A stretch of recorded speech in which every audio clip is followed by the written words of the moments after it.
You are the people of Wayanad. You have a rich and deep history of standing up for what is right. എന്താണ് ശരി, അതിനു വേണ്ടി നിലകൊള്ളുന്ന ഒരു ചരിത്രം, ആഴമുള്ള ഒരു ചരിത്രം വയനാട്ടിലെ ജനങ്ങളായ നിങ്ങൾക്കുണ്ട്. Your forefathers fought for the freedom of India. ഇന്ത്യയുടെ സ്വാതന്ത്ര്യത്തിന് വേണ്ടി നിങ്ങളുടെ പൂർവ്വ പിതാമഹന്മാർ പോരാടിയിട്ടുണ്ട്. And you're an example even today of what India really stands for. India എന്ന രാജ്യം എന്തിനു വേണ്ടിയാണോ നിലനിൽക്കുന്നത് അതിന്റെ ഒരു ഉദാഹരണമാണ് ഇന്നും ഇവിടുത്തെ ജനങ്ങൾ. You have the Manakkunu temple here. You have St. Mary's Forona church here. You have mosques here. നിങ്ങൾക്ക് ഇവിടെ മണക്കുന്ന ക്ഷേത്രമുണ്ട്, സെന്റ് മേരീസ് ഫൊറോണ പള്ളിയുണ്ട്, അതുപോലെ നിങ്ങൾക്ക് മോസ്കുകളുണ്ട്. You live in harmony, whether you are Hindus, Muslims, Christians. നിങ്ങൾ ഹിന്ദുക്കളാകട്ടെ, മുസ്ലിമുകളാവട്ടെ, ക്രിസ്ത്യാനികളാകട്ടെ, നിങ്ങൾ ഐക്യത്തോടുകൂടി ഒത്തൊരുമയോടുകൂടിയാണ് ഇവിടെ ജീവിക്കുന്നത്. The divisive politics of the BJP has not touched your spirit. നിങ്ങളുടെ ആത്മാവിനെ, നിങ്ങളുടെ ചൈതന്യത്തെ ബിജെപിയുടെ വിഭജന രാഷ്ട്രീയം ഇതുവരെ സ്പർശിച്ചിട്ടില്ല. You have the true spirit of India within you. ഇന്ത്യയുടെ യഥാർത്ഥ ചൈതന്യം എന്ന് പറയുന്നത്, ഇന്ത്യയുടെ യഥാർത്ഥം എന്ന വീര്യം എന്ന് പറയുന്നത് അത് നിങ്ങളിലുണ്ട്, ഇവിടുത്തെ ജനങ്ങളിലുണ്ട്. And look what a beautiful place this is. ഒന്ന് നോക്ക്, എത്ര മനോഹരമായ ഒരു പ്രദേശമാണിത്. You really should be proud and you're really fortunate to be the people of Wayanad. ശരിക്കും നിങ്ങൾക്ക് അഭിമാനം വേണം. ഇവിടുത്തെ ജനങ്ങളായി ജീവിക്കുക എന്ന് പറഞ്ഞതിന് നിങ്ങൾ ഭാഗ്യം ചെയ്തവരായിട്ട് നിങ്ങൾ കരുതണം. So much natural beauty.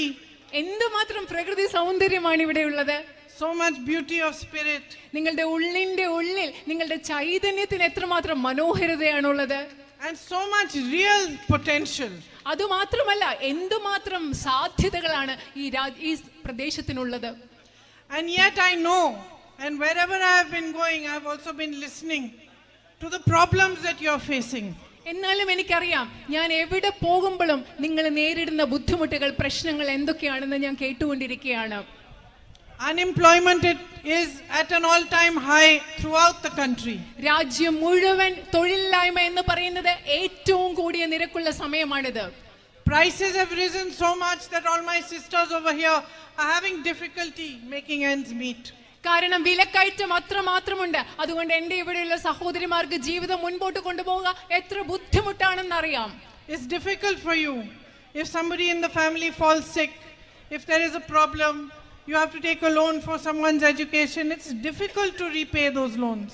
നിങ്ങൾക്കറിയാമോ, വീട്ടിൽ ആർക്കെങ്കിലും ഒരു അസുഖം വരുന്നു, ആരുടെയെങ്കിലും വിദ്യാഭ്യാസത്തിന് വേണ്ടി നിങ്ങൾക്ക് കടം വാങ്ങിക്കേണ്ടി വരുന്നു, അത് തിരിച്ചു കൊടുക്കാൻ നിങ്ങൾക്ക് പറ്റാതെ വരുന്നു. ഇതൊക്കെ എത്ര ബുദ്ധിമുട്ടാണെന്ന് അറിയാം.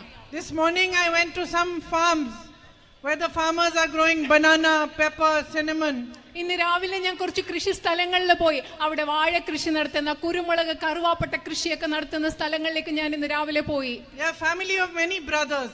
അത് കുറേ സഹോദരന്മാരുടെ ഒരു കുടുംബമാണത്.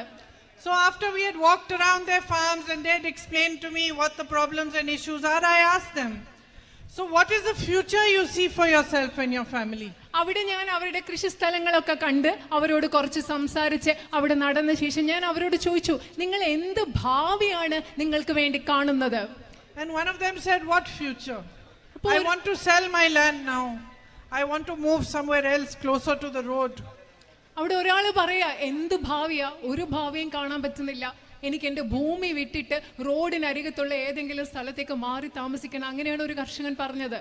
He said, I'm not getting the right price for my crops.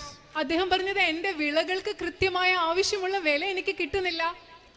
When it rains and my crops are destroyed, when the ginger because of the rain gets ruined, I have no proper compensation for it.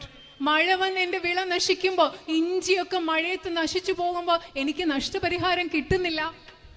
He said to me that the monkeys and peacocks, and he said something very interesting to me. He said, you know, outsiders come and they look at the peacocks, they see what a beautiful bird.